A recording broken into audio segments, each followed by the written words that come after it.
If you want to go from 25% body fat to 10%, it can feel like an overwhelming process. Where do you start and what specific steps do you take? It may feel like you have such a long road ahead of you, so let's break it down completely. In today's video, I will share with you 3 science-based steps on how you can get to 10% body fat in the most efficient way. As the title of this video implies, this will be the fastest way you can get to a low body fat responsibly. Because the last thing you want is that you lose a ton of muscle and feel low in energy as you lose weight. We want to drop body fat while protecting your muscle mass and still having good energy levels throughout the day for other life responsibilities. The process to 10% body fat has 3 specific phases. Let's start with phase 1, which is when you drop from 25 to 20% body fat. This is the initial phase of your fat loss process, when you just get started and your motivation is high. As with any fat loss process, it's key here that we develop a calorie deficit. At this stage, making logical training and nutrition changes will already push you in that calorie deficit. If you decide to cut down on sugary drinks, snacking less, eating vegetables that taste good to you, and prioritizing protein in your daily meals, naturally your calories will start to decrease. In this beginning process, focus on the low-hanging fruits. There's no need to go on crazy 1200 calorie diets or a very strict ketogenic diet. Having common sense nutrition will already provide the change your body needs to drop fat. Now, since we have the ambitious goal to lose fat in the fastest way possible, I still recommend a form of calorie tracking to make sure that you reach a calorie deficit consistently. Maintaining about a 20% calorie deficit makes sense in this case. So if the average person consumes around 2500 calories per day, this individual needs to consume around 2000 calories on a daily basis to be in a good calorie deficit. Next to calories, we also make sure that we consume enough daily protein to support muscle retention. Consuming at least 0.7 grams per pound of your goal body weight is a good aim in this case. If we combine this nutrition approach with a consistent lifting routine, your fat loss progress will start going well. And I purposely mentioned lifting here instead of cardio. To lean down while having good muscle definition, we need to protect your lean body mass. We do this by making sure you get into the gym 3 to 4 times per week and you hit your daily protein target. In this initial phase, simply the nutrition approach we discussed with a consistent calorie deficit and lifting weights will be enough to get you from 25 to 20% body fat in about a 2-month time frame. We know from research that it's realistic to expect to lose between 0.5 to 1% of your body weight per week if you are on top of your training and nutrition. Not all the weight you lose will be body fat, since we also lose some water weight. It's fair to say that on average we can lose 5% of your body fat in about 8 weeks. This is in line with my own experience cutting and coaching other people as well. Now, when you drop your body fat from 25 to 20%, you find yourself in an interesting situation. Because rationally speaking, your body weight is lower and your clothes fit different. But your body shape kinda looks similar, you're just smaller now. This is where patience comes in. We have to start peeling back multiple layers of body fat before we can actually start seeing muscle shape. The second step from 20 to 15% body fat is what will get us that improved shape. But as you may have experienced before, the further you are in your fat loss process, the more stubborn fat loss becomes. The first 5% body fat might be relatively easy to lose. But to take that next step towards 15% body fat, it often takes extra work. This is specifically because of metabolic adaptations occurring. In a calorie deficit, you purposely feed your body less calories than it needs to burn off excess fat. But to help us as a human species survive also during periods of lower food intake, the human body can adapt to having a lower calorie intake. This helps explain why a study by the Columbia University in New York found that after 8 weeks of maintaining a calorie deficit, your daily calorie burn can drop anywhere between 8 to 28%. A large portion of this metabolic slowdown occurs due to a decrease in your spontaneous activity. As you maintain a calorie deficit, your body's energy levels may drop, resulting in you being less outgoing and moving less outside of your training. This is why oftentimes the key from getting to 20% to 15% body fat will be adding some form of activity into your routine. To be specific, extra walking. Going for regular walks has been shown to boost fat loss progress while in a calorie deficit.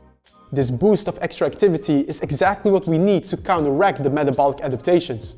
Setting a daily step target for your walks will make sure your daily energy expenditure stays at a healthy level, so that you can continue losing fat without having to further cut down your calorie intake. Based on a meta-analysis of 15 studies, a healthy step goal for most people is between 8 to 10,000 steps per day. Also, with nutrition, it's key that you stay on top of your calorie tracking. As you continue in a calorie deficit, your hunger levels may increase at times, making it more likely to underreport your calorie intake. In one study, it was found that many people underreport calories up to 200 to 400 calories per day. This can definitely diminish your calorie deficit and make it seem like you're in a plateau. So to get from 20 to 15% body fat, continue the good work with your nutrition control and lifting weights, while also staying active throughout the day through a higher daily step count. And be sure to stay focused on tracking calories accurately. Doing this, in about another 2 months, we should be around that 15% body fat mark. And now you start seeing more muscle definition popping up. At 15% body fat, you are close enough to the core to start seeing some lines around your muscles. And for most people, this is a very healthy place to be. Without being too strict with your methods, you can sustain this type of physique. But you clicked on this video for a reason. You are curious about step 3 to get to 10% body fat and lean down completely. Getting to 10% body fat is an ambitious goal, so we also should treat it that way. As with anything in life, having high ambitious goals comes also with a high level of action taking. Going from 25 to 15% body fat, we already dropped 10% of your body fat percentage, meaning that your body is now significantly lighter and also more efficient. When you move around, you burn fewer calories, and there will also be a slight reduction in your metabolic rate. So to stay in a calorie deficit in this advanced stage, typically one of 3 things are necessary. We either decrease your calories, perform more cardio, or do a combination of both. I am a fan of doing a combination of both, because I dislike the idea of having to drop your calories drastically or start doing tons of cardio all of a sudden. If you are in the 3rd stage of going from 15 to 10% body fat and you notice your progress is plateauing, dropping your calories by 5 to 10% is a good aim. So if you have been consuming around 2,000 calories per day, a good new calorie goal is to consume 1,800 to 1,900 calories on a daily basis. Next to that, we also add 2 post-workout 20 to 30 minute cardio sessions to help you keep your energy expenditure elevated. Decreasing the calories, adding 2 extra cardio sessions, continuing with walking 8 to 10,000 steps per day, and continuing your usual lifting workouts will provide that boost we need to get from 15 to 10% body fat. But as you can see, this 3rd and last step is definitely more challenging. So what I like to do with my online coaching clients is that before we start this intensified 3rd phase, we maintain a 2-week diet break. If you think about it, we just went from 25 to 15% body fat, and that is a 4-month period of being in a calorie deficit. This puts a certain stress on your body. Your energy levels may be lower, and this could impact your workout performance. There is some research to suggest that diet breaks help increase muscle maintenance while dieting, probably because it allows your body to recover from being in a deficit and you can train harder after the diet break again. So before starting phase 3 by decreasing your calories and adding more cardio, purposely increase your calories to maintenance for 2 weeks by maintaining a diet break.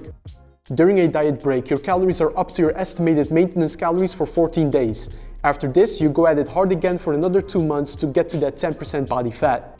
And this is how I basically approach my coaching when someone comes to me at 25% body fat and wants to get to 10%. Now, looking back at all the steps, the first 2 steps can take about 2 months each, with the 3rd step maybe lasting up to 3 months. So what we discussed today is a 6 to 7 month process, and that is assuming you are on top of your game. In real life, holidays, work trips, and unforeseen circumstances can come up that delay the process a bit. So one of the key messages of today's video is that you also should give yourself some time. You didn't gain all your body fat in 3 months, so don't expect to lose it in 3 months as well. Anyone that claims you can do this process in a couple of months is either unknowing or trying to deceive you. With my online coaching clients that start with me at around 25% body fat, they go through a similar 6 to 7 month process, and that's what it takes. So it is good that you're ambitious and want results, but let's also maintain realistic expectations so you don't get discouraged throughout the process. If you are interested in getting my full guidance in your fitness process, you can apply to my one-on-one online coaching service. I will personally design your training and nutrition while holding you accountable to make sure you are on track with your goals. You can find the link to apply in the description. And that was all for today's video. I hope you now have a clear roadmap in terms of how you can go about getting from 25 to 10% body fat. As always, if you have any questions, feel free to leave them in the comments below. Also, if you found this video helpful, then leave me a thumbs up, subscribe to the channel if you haven't yet, and I will see you in the next one.